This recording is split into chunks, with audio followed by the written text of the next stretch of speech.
நல்லதை பார், நல்லதை கேள், நல்லதை செய் அப்படின்றதெல்லாம் ரொம்ப பழசு. இப்போ புது ட்ரெண்டிங் என்னன்னா, கெட்டதை பார், கெட்டதை கேள், கேவலமானதை செய் அப்படின்றது தான் இப்போ புது ட்ரெண்டிங். என்னதான் ஆச்சு நம்ம ஊருக்கு அப்படின்ற மாதிரி, என்னதான் ஆச்சு நம்ம நாட்டுக்கும், நாட்டு மக்களுக்கும் நல்லா தானே இருந்தாங்க அப்படின்னு சொல்ற அளவுக்கு இன்னைக்கு ஜெனரேஷன் வந்து ரொம்ப ஆபத்தா மாறிட்டாங்க. இதனால என்ன பிரச்சனை? ஏன் இப்படியெல்லாம் பண்றாங்க? இதுல மக்களோட சைக்காலஜி எப்படி இருக்கு? அப்படின்றத பத்தி டீட்டெயிலா நாம இந்த வீடியோல பார்க்கலாம். இது ஈகல் விஷன். நான் உங்க சுரேஷ். வாங்க வீடியோக்குள்ள போலாம்.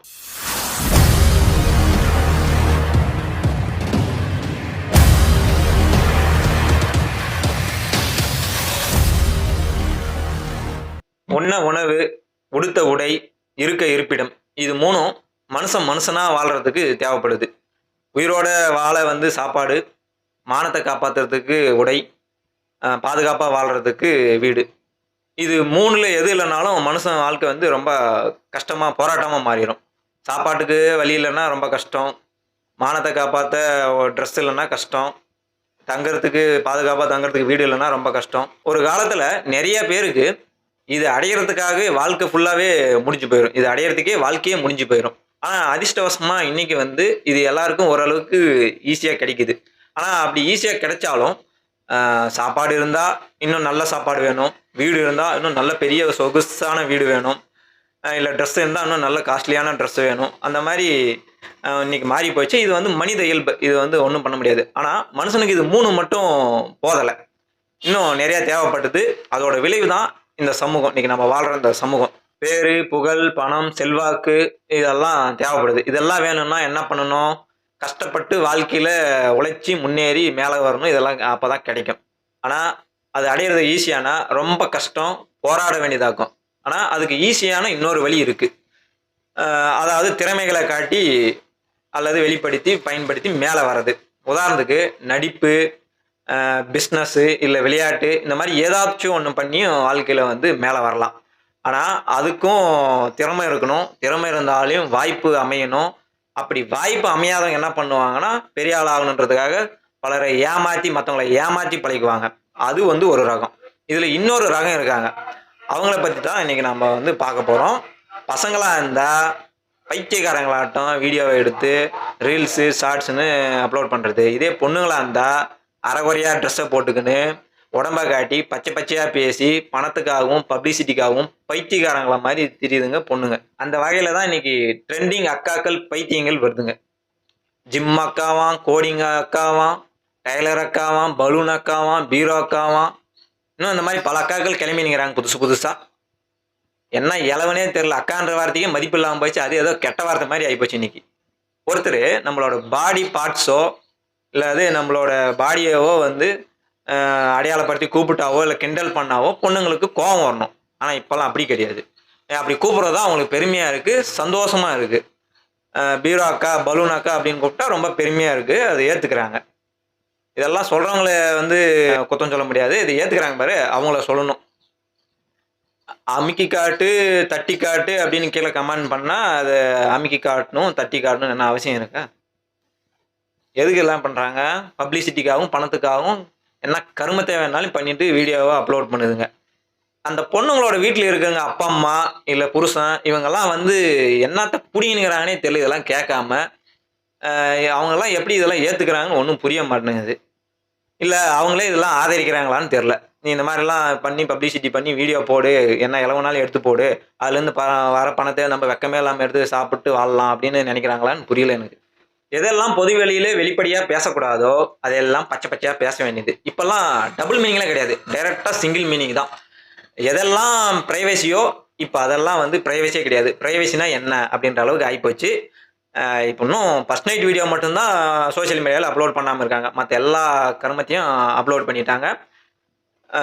பணத்துக்காக எதையும் பண்ணலாம், யாரையும் ஏமாற்றலாம் அப்படின்ற மாதிரி தான் இன்றைக்கி ஆகிப்போச்சு. பணத்துக்காக என்ன வேணால் பண்ணலாம் அப்படின்னா அதுக்கு பேரே வந்து வேறு. சோஷியல் மீடியாவில் எதெல்லாம் அப்லோட் பண்ணணும், எதெல்லாம் அப்லோட் பண்ணக்கூடாது அப்படின்ட்டு கவர்மெண்ட் வந்து ரெகுலேட் பண்ணணும், ரெஸ்ட்ரிக்ஷன் பண்ணணும், ஒரு வரைமுறை இருக்கணும், கட்டுப்பாடு வேணும்.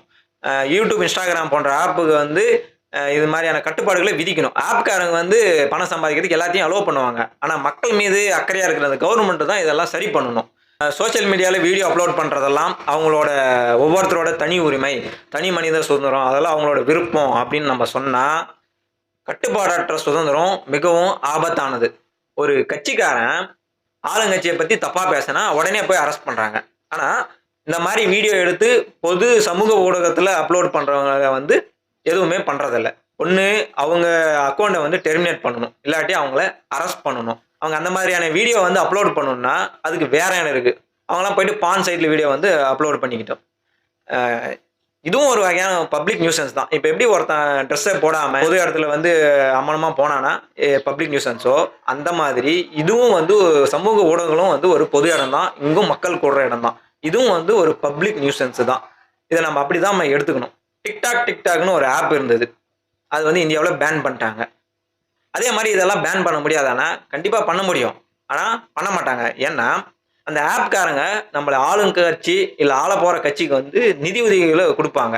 அந்த நிதி உதவியை வாங்கி தான் எலெக்ஷன் டைமில் நம்ம ஒவ்வொருத்தருக்கும் ஓட்டுக்கு காசு கொடுத்து அவங்க வந்து எலெக்ஷனில் ஜெயிப்பாங்க. அப்படி ஜெயிச்சு வரவங்க அந்த நிதி உதவி கொடுத்த ஆப்புங்களை வந்து பேன் பண்ண மாட்டாங்க. அவங்களுக்கு ஒத்து போகலாம் மட்டும் அந்த ஆப்பை வந்து பேன் பண்ணிடுவாங்க. சைனாவில் பல ஆப்புகளுக்கு வந்து அலோவே கிடையாது. ஏன் கூகுள் கூட சைனாவில் கிடையாது. அவங்களோட சர்ச் என்ஜினை தான் அவங்க யூஸ் பண்ணுறாங்க. நம்ம நாட்டில் தான் ஆன்லைனில் எது பண்ணாலையும் தப்பு இல்லையே. 4 பேர் காசு கட்டி ஒரு ரோட்டோரமாக சீட்டு விளாட்னா அவங்கள போயிட்டு சூதாட்டத்தில் பிடிச்சி உள்ளே போட்டுருவாங்க. ஆனால் இதுவே நீங்கள் ஆன்லைனில் ரம்மி விளையாண்டிங்கன்னா ரம்மி விளையாடி சொத்தை இழந்தாலும் சரி, செத்தே போனாலும் சரி, அது வந்து எந்த பிரச்சனையும் இல்லை. நம்ம நாட்டோட சட்டம் இப்படி தான் இருக்குது. என்னதான் நம்ம ஜனநாயக நாடு, தனி மனித சுதந்திரம் அப்படிலாம் நம்ம பேசினாலும் அளவற்ற சுதந்திரம் ஆபத்தானதே. சில பேரோட சுயநலத்தால் ஒரு நாடும் ஒரு நாட்டு மக்களோட எதிர்காலமும் கேள்விக்குறியாகிறதா? இதை நம்ம வந்து எல்லாரும் யோசிக்கணும். இன்ஸ்டாகிராம், யூடியூப்னு எதை திறந்தாலும் நியூடிட்டி, வல்காரிட்டி, டபுள் மீனிங், கெட்ட வார்த்தை, கொச்ச கமெண்ட்ஸுன்னு இன்னைக்கு தலைமுறை ரொம்ப கேவலமாக உருவாகினுக்குது. இதெல்லாம் இப்போ நல்லா இருக்கலாம், ஆனால் இதோட விளைவு கண்டிப்பாக மோசமானதாக தான் இருக்கும். இதெல்லாம் நம்ம வந்து ஆதரிக்கக்கூடாது. ஏன்னா இதெல்லாம் நாளடைவில் நார்மலைஸ் ஆயிரும், அதாவது பழகி போயிடும். முன்னெல்லாம் டபுள் மீனிங் பேசுறது வந்து ஒரு மாதிரி இருந்துச்சு, இப்போ வந்து அது சாதாரணமாகிடுச்சு. இப்போ சிங்கிள் மீனிங்கே வந்து இன்னும் கொஞ்சம் நாளில் சாதாரணமாக ஆகி போயிடும். அதே மாதிரி பொண்ணுங்க உடம்ப காட்டி வீடியோ போடுறதெல்லாம் முன்ன வந்து என்ன இப்படி போடுது அப்படின்வாங்க. இப்போ அப்படி கிடையாது, அது சாதாரணமாகிடுச்சு. இன்னும் கொஞ்ச நாளில் சாதாரணமானது மட்டும் இல்லாமல் ரொம்ப அளவுக்கு அதிகமாக போயிட்டாங்க. எல்லாமே அதிகமாக தான் அந்த மாதிரி வீடியோவே வருது. இப்போ எதை திறந்தாலும் அதுதான் வருது. எல்லாம் காஜி முத்தி போய் தான் சுத்துங்கடான்ற மாதிரி தான் வீடியோவே போடுறாங்க. அடுத்து இப்போ டைவர்ஸ் பண்ணுறது இப்போலாம் நார்மல். இன்னும் கொஞ்ச நாள் ஆயிடுச்சுன்னா 4-5 கல்யாணம் பண்ணுறது ரொம்ப நார்மல் ஆயிரும். அப்புறம் இப்போ கொலை பண்ணுறது கூட நார்மல் ஆயிரும். அப்புறம் எல்லாம் போகிற வரவனங்களாம் பயந்துக்கின்னு ரொம்ப சந்தோஷமாக வாழலாம்.